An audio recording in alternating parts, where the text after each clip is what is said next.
10 মাস 10 দিন মরে গর্ভে দিল ঠাই,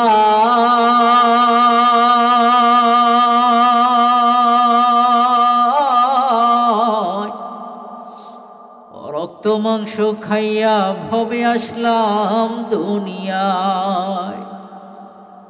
10 মাস 10 দিন মায়ে গর্ভে দিল ঠাই,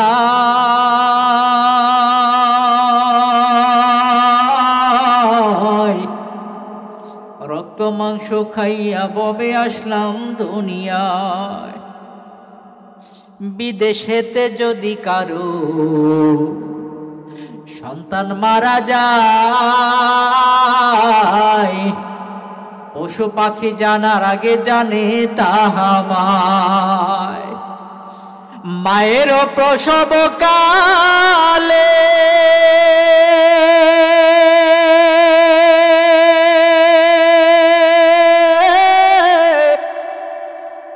জীবন যায় আর চলে বাহিরে,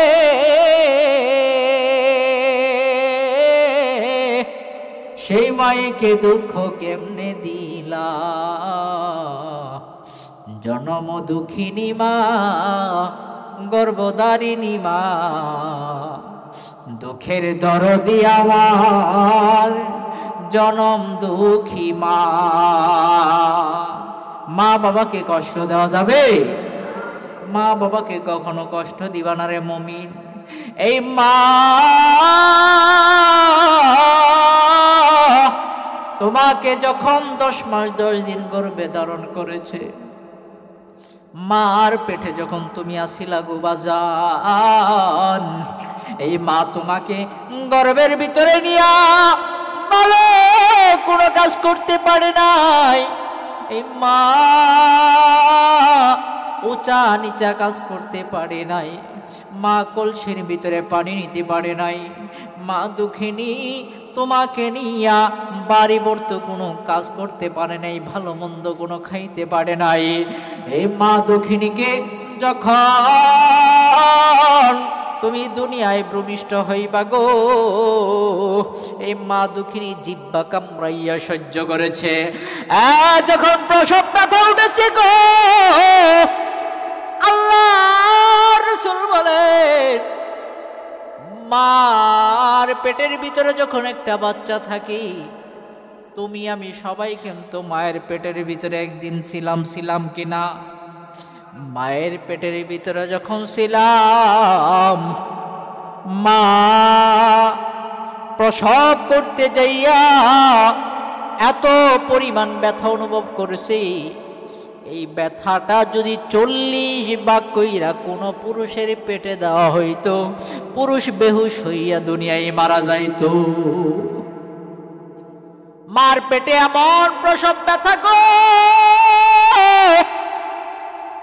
মা বাবার হাতটা ধইরা কয়, এরা আমি মনে হয় আর দুনিয়ায় বাঁচবো না। আমার গর্ভ থেকে যেই চাঁদ মাকা মুখটা বাইর হইবে, তাকে তুমি দেইখা রাইখো। মা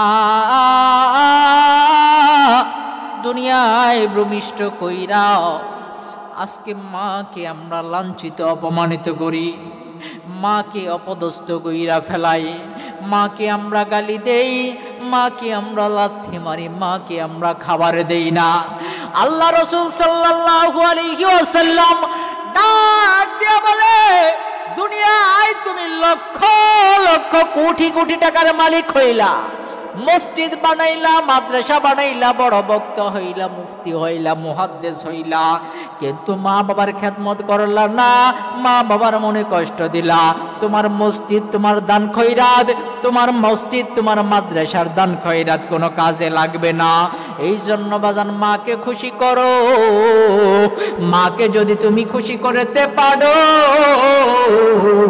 তাইলে আল্লাহর রাসূল খুশি, আল্লাহ তাআলা খুশি হইয়া যাইব। সুবহানাল্লাহ। যুবক, তোমার মতো কত সন্তান বিদেশে থাকে, এইরকম একজন সন্তান মা হারানোর ব্যথা লইয়া মার পাগল একজন বিদেশ থাকে, বিদেশের মাটি থেকে মার পাগল, মাকে খুব মহব্বত করে। মার পাগল যখন বিদেশ থাকে, একদিন নয়, 2 দিন নয়, 3 দিনের সময় ওই সন্তানটা বিদেশের মাটির থেকে স্বপ্নে দেখতেছে, আর স্বপ্নে দেখাইতেছে। প্রথম দিন স্বপ্নে দেখাইছে তোর মা আর দুনিয়ার ভিতরে নাই।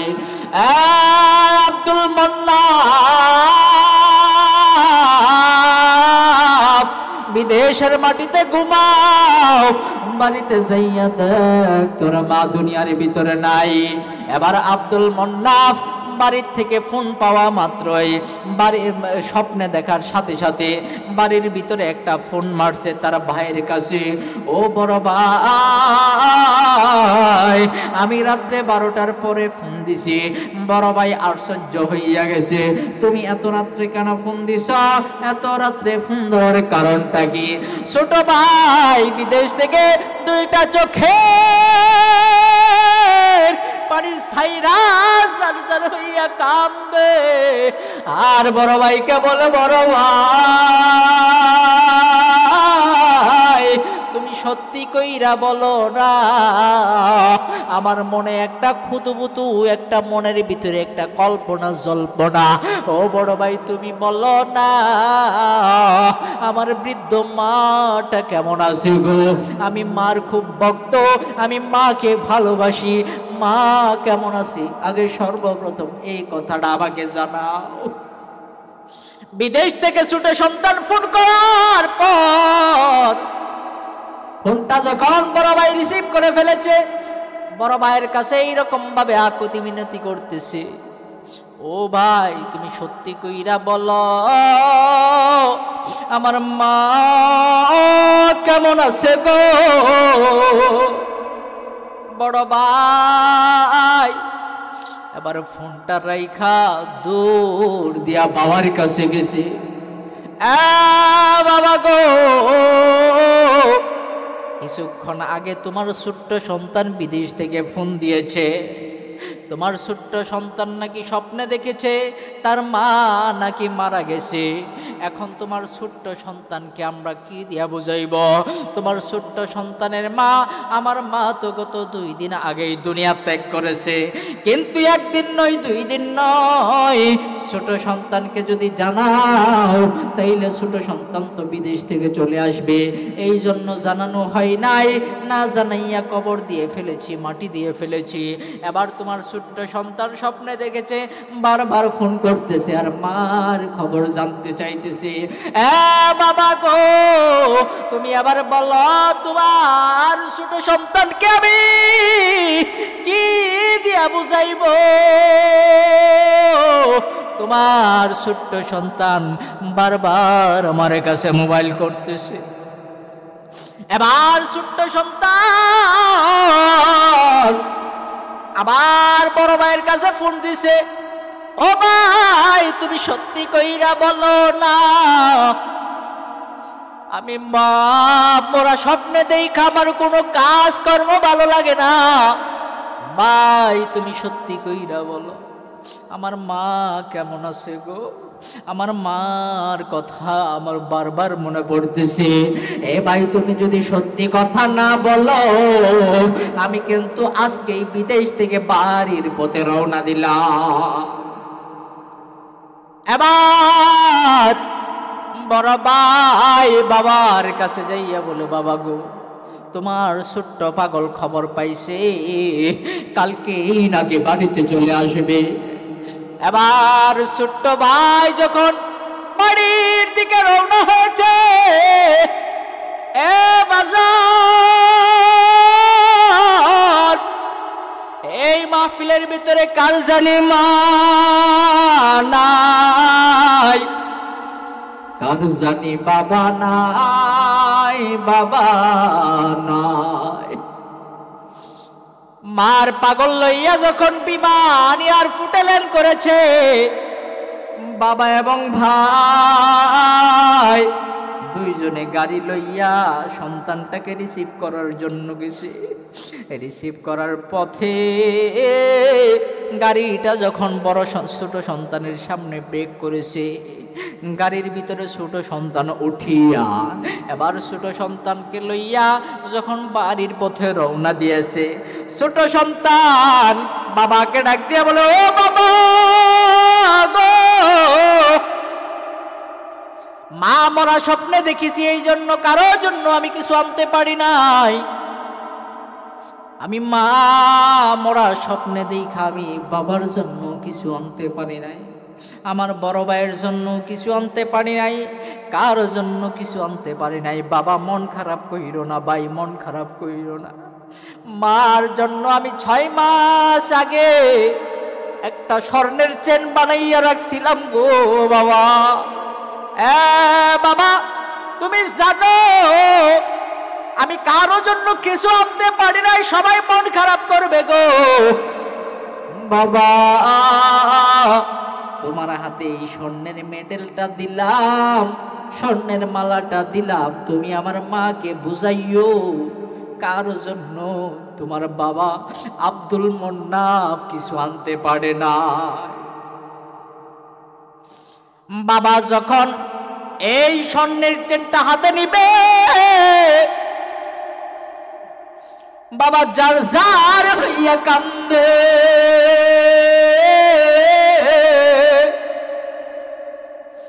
ডাক দিয়া বলতেছে, বাবা আব্দুল মোন্নাফ, বিদেশ থেকে মা মরা স্বপ্নে দেখা তুমি কারোর জন্য কিছু আনতে পারো নাই, তোর মার জন্য চেন আনছো, এই চেনটা তোর মাকে তুমি বুঝাইয়া দিও। এবার ভাইকে ডাক দিয়ে বলল, ভাই বাবা তো কাঁদতেছে, কারণটা বুঝতেছি না। ও ভাই ধরো ধরো, ছোট্ট একটা চেন এনেছি, এটা তুমি আমার মার গলায় পড়াইয়া দিও। ভাই এবার নিষ্ঠুর মনের ভিতরে কান্নাটা চাপা দিয়া ধইরা ছোট ভাইকে ডাক দিয়া বলল, ছোট ভাই,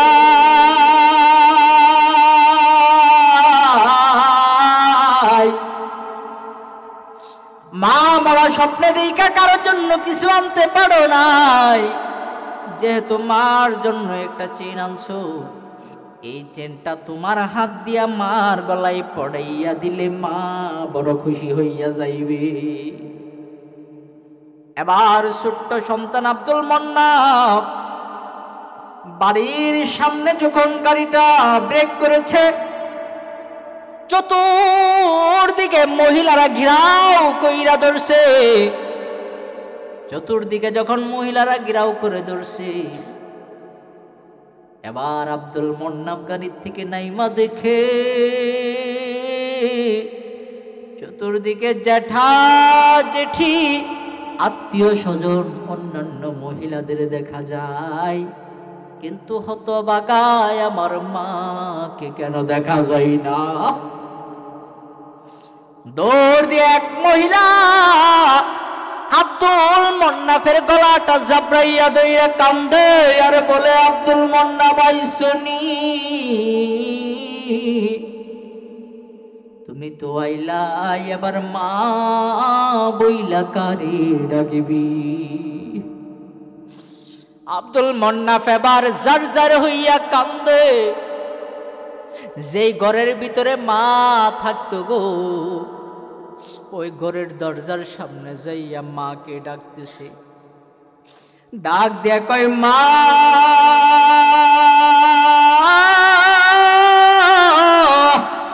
ও মা, দরজাটা খোলো, দেখো তোমার পাগল বিদেশ থেকে তোমাকে দেখার জন্য চলে আসছে গো মা, দরজা খোলো। আব্দুল মোন্নাফ যখন একবার ডাক দিছে দরজা খুলে না, দুইবার ডাক দিছে দরজা খুলে না, তিনবারের জায়গায় যখন দরজা খুলে না, আব্দুল মোন্নাফ এবার দুইটা হাত দিয়া দরজা ধাক্কা দিয়া দেখে রে মার বিছানা চিরতরে খালি হইয়া গেছে। মার বিছানায় মা নাই, দৌড় দিয়া মার কবরের পাশে যাইয়া মার কবরের ভিতরে থাপড়ায় আর মাকে বলে, মা তুমি না বলেছিলে আমাকে ছুঁইয়া তুমি যাইবা না?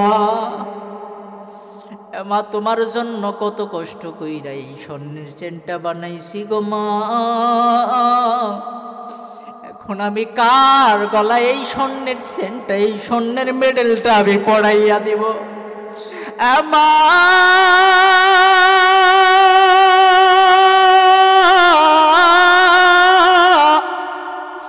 এইরকম ভাবে আব্দুল মোন্নাফের মতো এখানে যারা হাজির হইয়া গেছি গো, আমাদের ভিতরেও কার জানি মা নাই, কার জানি বাবা নাই, কার জানি বাবা গো। এখানে যারা বাবাকে মহব্বত করো, মাকে মহব্বত করো গো আল্লাহ। এখানে যারা বাবাকে মহব্বত করে, বাবা তোমাকে যখন ছোটবেলায় অন্যান্য মহিলারা, অন্যান্য বন্ধু বান্ধবেরা জগবর্তী দুধ নেয়, 2 কান্দা 3 কান্দা করে গলা নেয়, আমার তোমার বাবাও 2 কান্দা 3 কান্দা করে গলা লইতো, জগবর্তী দুধ লইতো। বাবা বুড়া বয়সেও হাঁটতে পারে না। অন্যান্য বন্ধুরা যদি বাবাকে জিগাইতো, এই বুড়ো বয়সে কার জন্য এই বোঝাটা বহন করছো? তোমার আমার বাবা 2টা চোখের পানি টপ টপ টপ টপ কইরা সাইরা বন্ধুদেরকে উত্তরে দিত। আমার ঘরের ভিতরে ছোট ছোট সোনামণি আছে গো, যারা এই দুধ আর কলা সারা ভাত খাই না। আজকে এই বাবাকে অন্ধকার কবরে রাখিয়া, মাকে অন্ধকার কবরে রাখিয়া, এই মার জন্য কি চোখের ভিতরে একটুও কান্না আসে না? বাবার জন্য কি একটুও কান্না আসে না? সবাই জবান করে বলি, রব্বির হামহুমা কামা রাব্বায়ানি সগীরা। সবাই বলি, রব্বির হামহুমা কামা রাব্বায়ানি সগীরা। সবাই বলেন, রব্বির হামহুমা কামা রাব্বায়ানি সগীরা। সবাই আখিরি মোনাজাত করে এখান থেকে যাবেন ইনশাআল্লাহ। আল্লাহ তাআলা সবাইকে তৌফিক দান করুক। সবাই বলেন আমিন। আমা তৌফিক ইল্লা বিল্লাহ। আসসালামু আলাইকুম ওয়া রাহমাতুল্লাহি ওয়া বারাকাতুহু।